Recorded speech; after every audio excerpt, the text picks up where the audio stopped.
Жаңа өзіңіз айтып кетіп жатырсыз ғой, енді бала туа салып бесікке жатқызуға болмайды ма? Жоқ, болмайды. Қазақтың ырымы бойынша бесікке жатқызу керек. Ол бесікке жатқызатын кезі баланың кіндігі түскеннен кейін.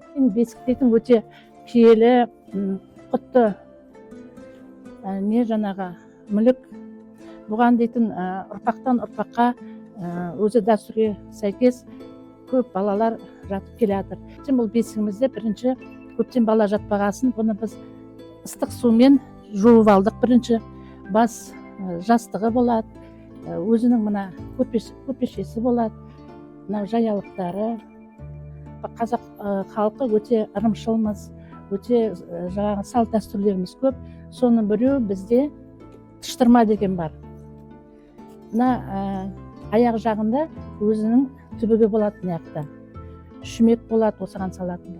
Сол мынаның астына қазір маған құрт тәттілер салынады. Себебі бана қыздың арты жаңағы болашағы жарқын болсын.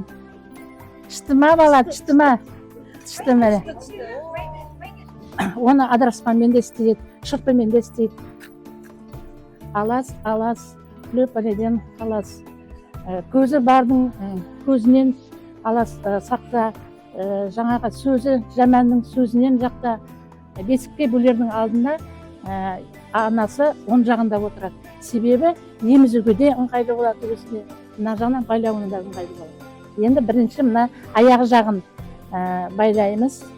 Ер балаға негізі қойдың асыл жілегінің жасайды шүмекті. Аламыз аяғын қимылдатпау үшін қаттырақ байлаймыз баланы. Шүмегін салдым, енді мынаны байлаймын. Ол кейбіреу қазір көп сондай кездесіп жатыр, көбісі қазір бесікке салмайды. Негізі бесікке баланы салу керек. Бала дейтін таза болады, жылы жатады бесікте, сабырлы болады, шыдамдылыққа үйретеді. Аяғын байладық, қолын байларда, мына қолымды былай ұстаймын. Себебі мына баланың мына кеудесін қыспау үшін ұстап тұрып барып байлаймын. Енді міне. Қазір өзі тұнша. Сіз телефон ырымдап салыңыз. Атасы сияқты не болсын де. Ой, адайдың қызы сияқты, бұ да адайдың қыз алама.